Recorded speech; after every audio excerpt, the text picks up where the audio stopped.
লালমনিরহাটের পাটগ্রাম উপজেলার সানিয়াজান নদীর তীরবর্তী উঁচু জমিতে বাণিজ্যিকভাবে চাষ হচ্ছে কুসার ও ফিলিপাইন ব্ল্যাক জাতের আখ।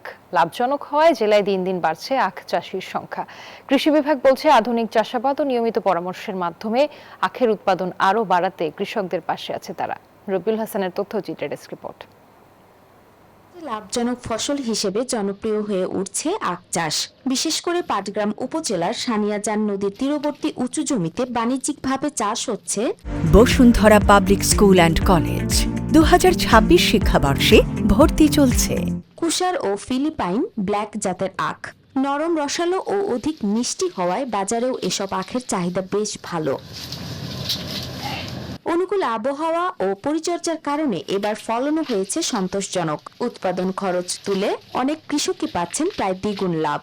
ফলে প্রতি বছরই বাড়ছে নতুন আখ চাষির সংখ্যা। এবার ফলন বাম্পার হয়েছে মোটামুটি। আগামীতে ইনশাল্লাহ আমরা লাগাইতে পারি আর কি। যে চাষা যদি এবারে লাভবান হয় তাহলে ইনশাল্লাহ আগামী বছর আমিও 1 বিঘা জমিতে আখ লাগাবো। শুধু কুষাণ নয়, ফিলিপাইন ব্ল্যাক জাতের চিবিয়ে খাওয়া আখের চাষ করেও ভালো আয় হচ্ছে। বাজারে চাহিদা থাকায় তারা আগামী মৌসুমে আরো বেশি জমিতে আখ চাষের পরিকল্পনা করছেন।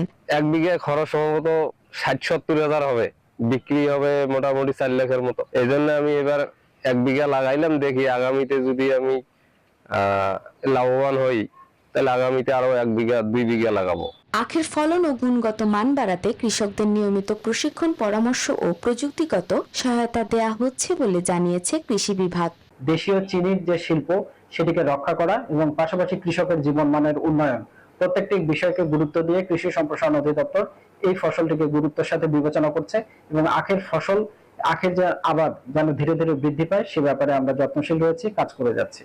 চলতি মৌসুমে লালমনিরহাটের 5 উপজেলায় প্রায় 800 হেক্টর জমিতে আখের চাষ হয়েছে। Desk report, news 24।